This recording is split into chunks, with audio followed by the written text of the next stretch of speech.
ese Putin w'Uburusiya yagambaniye cyangwa se yatereranye Gaddafi, Assad wa Syria, Maduro wa Venezuela na Iran? Ibi bivuze iki kuri Afurika? Ari Muammar Gaddafi, ari Bashar al-Assad na Maduro na Iran, ni iki bose bahuriyeho? Nuko bose bizeye Putin w'Uburusiya, ariko ibibazo bikomeye yarabataye bose, ararusimbuka avanamo akarenge ke. Ibyari nk'ubushuti byabaye kubatererana bitavugwa. Ibi ngibi ntabwo ari amateka, ahubwo ni nko kuburira, kuko imbaraga z'abanyamahanga zitererana abo bita ngo n'abasangirangendo. Ubusugire bw'igihugu bukahajyamirwa, noneho umutekano nawe ukabura.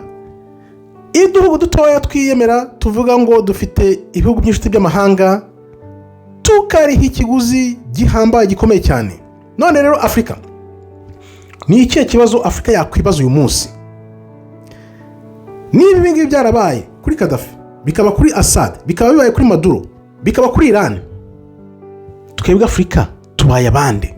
Nicyo kibazo Afurika igomba kuba yibaza, kuko ntatsibugire gukoresha no gukoresha ibintu byakomera bagasimbuka bakavanamo akarenge kabo. Mwarabibonye ibyabaye 1994 mu Rwanda, ubwo bajyanaga imbwa basiga abantu barimo bicwa kariya kageni. Reka turebe rero, dutangire kuri Libya.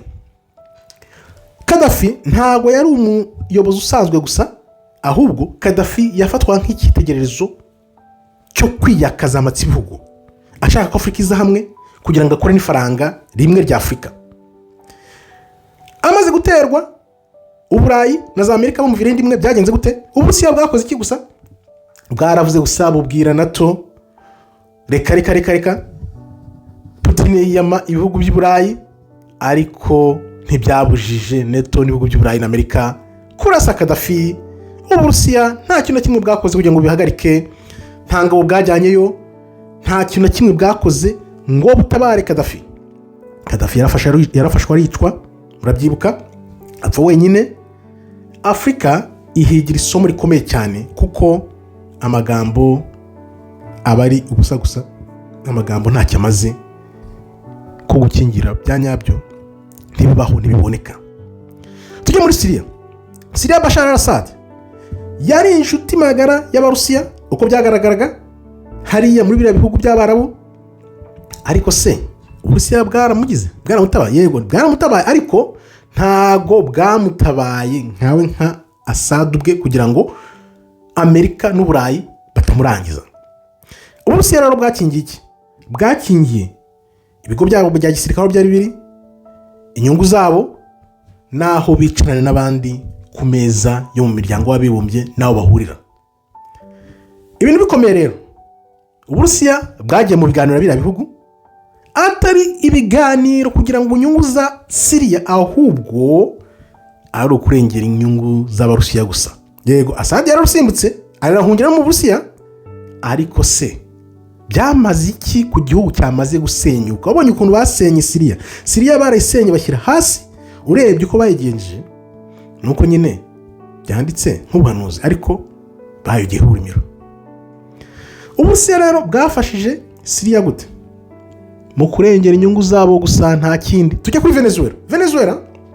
Hashize imyaka n'imyaka Putin yogeza Maduro amwogeza, basinyana amasezerano, biyemeza guhangara Uburayi na za Amerika, barabyemeza bivuye inyuma. Ariko Amerika ije igafata Maduro. Abarusiya babigenjeje gute? Batanze itangazo gusa, nta bwirinzi, nta gisirikare batanze, ntago begeze barasa kuri Amerika, nta butabazi na buke batanze. Maduro ahubwo niwe wagiye mu kaga wenyine. Birongera biraba, kandi noneho urebye, noneho ubwumvikane bwabo aho bwarangiriye niho ibibazo bya Amerika bitangirira. Iyo Amerika ijemo rero, kuki Uburusiya buhita bwicecekera? Twambuke tujye muri Iran yibwira ko Uburusiya buzayifasha, ya mu bya politike, ya mu bya diplomasi, ariko iyo bibazo biteye Uburusiya buritaza. Nta nkunga gisirikare ikomeye cyane babagezaho, cyangwa se n'ubundi bwirinzi bwari bwose.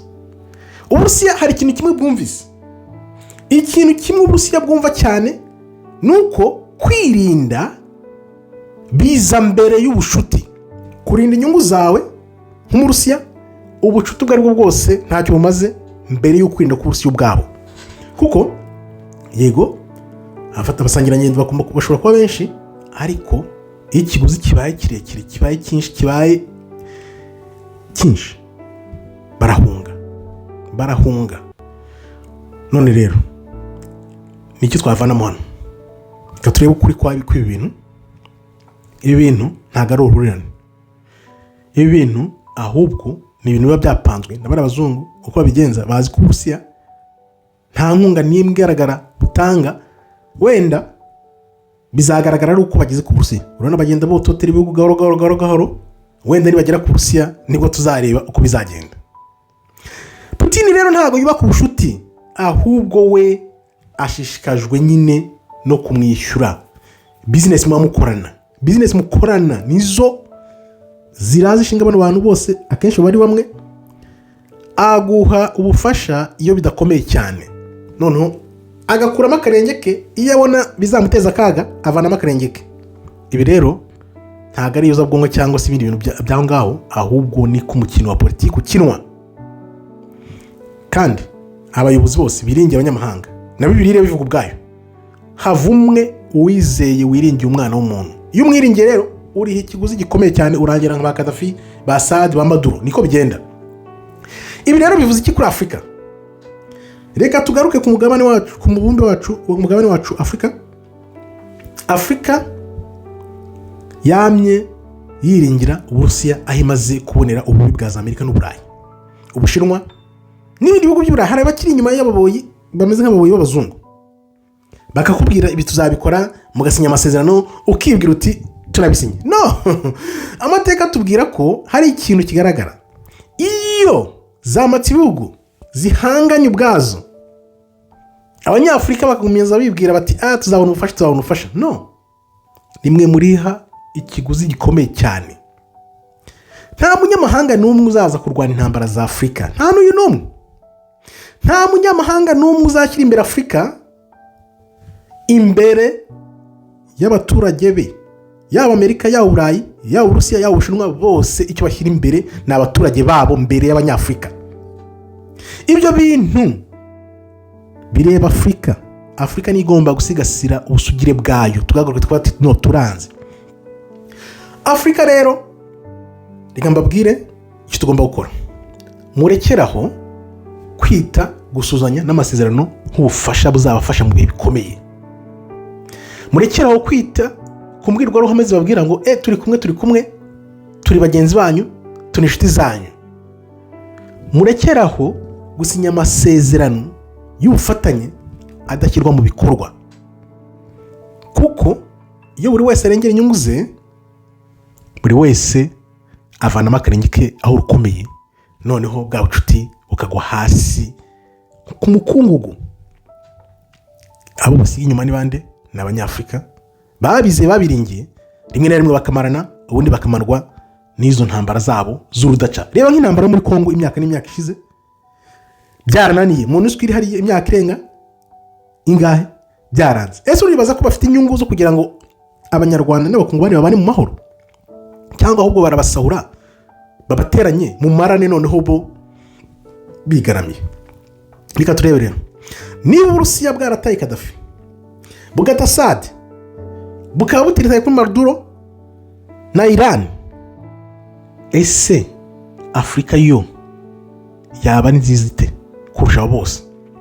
Wenda kubera ubuhanuzi bw'inkore ebyiri birashoboka ari Imana izatuma Uburusiya wenda bubizamo. Ubushinwa bwo simbizi, ariko wenda Uburusiya twavuga tuti kubera ko Afurika nayo izahaguruka, wenda Uburusiya bukavuga buti ubwo bahagurutse bari kurwana ubwabo, reka tuzemo. Kuko uko ubuhanuzi bumeze, ntabwo Afurika nigera mu bihe bya nyuma by'ubuhanuzi kugira ngo busoze, hagomba kuzaba intambara byo byanze bikunze. Kandi Imana iteka buri gihe wibuke ko itegura ishyanga rizahashya umuntu wigize akaga ari wa Amerika. Nicyo cyonyine cyiringiro dufite. Naho kuvuga ngo abayobozi ba Afurika ngo barubaka imigenderanire n'andi mahanga n'amakungu kandi bavuga, ahubwo bagomba kubaka ubusugire bw'igihugu cyabo aho kugira ngo bategereze akimuhana. Kuko akimuhana kaza imvura ihise. Reka turebe rero, ese ninde wamye agambanira cyangwa atererana Afurika cyane? Ni ibihugu by'amahanga se, cyangwa ari abayobozi ba Afurika ubwabo, cyangwa byombi? Ari abanyaburayi, ari n'abayobozi ba Afurika. Ninde wagambaniye Afurika cyane kurusha abandi? Mbwira, byandike mutubwire. Ese ni abayobozi ba Afurika? Ni abanyaburayi? Reka dutangire ikiganiro turebe, duhumuke dukanguke, kuko ibyo bintu byabaye kuri Gaddafi, bikaba kuri Assad, bikaba kuri Maduro, bikaba kuri Iran. Afurika twebwe ni irihe somo twavanamo? Andika ubwira uti, aho kuringira abanyamahanga cyangwa abayobozi batagize icyo bamaze, ahubwo batiza umurindi ayo mahanga kumarisha abantu, gutuma bamarana basubiranamo. Andika muvuga uti, ninde ugambanira Afurika cyane? Yaba aba bazungu, nubwo tuzi ko bituruka iyo. Ese abayobozi bacu uruhare bagira muri ibi bintu nuruhe? Ngayo nguko rero, hano nagira ngo nkwereke ko nta kwizera Abarusiya, usibye ikintu kimwe gusa wakwizera n'ijambo ry'Uwiteka, ko ryavuze ngo Afurika, ubwoko 10 bwabure muri Afurika na Yuda, bari abirabura bari muri Amerika bazahura none bakora inkoni imwe mu kuboko kw'Imana. Nibyo byiringiro dufite gusa, ko ari ubuhanuzi, ari Imana izabikora, atari umuntu. Uziringira Imana, ntuziringire umuntu, kuko uwiringiye umwana w'umuntu azavumwe. Ambashimira abo twabanye, Imana ikomeze barinde. Shalom shalom, toda haba tov meyod.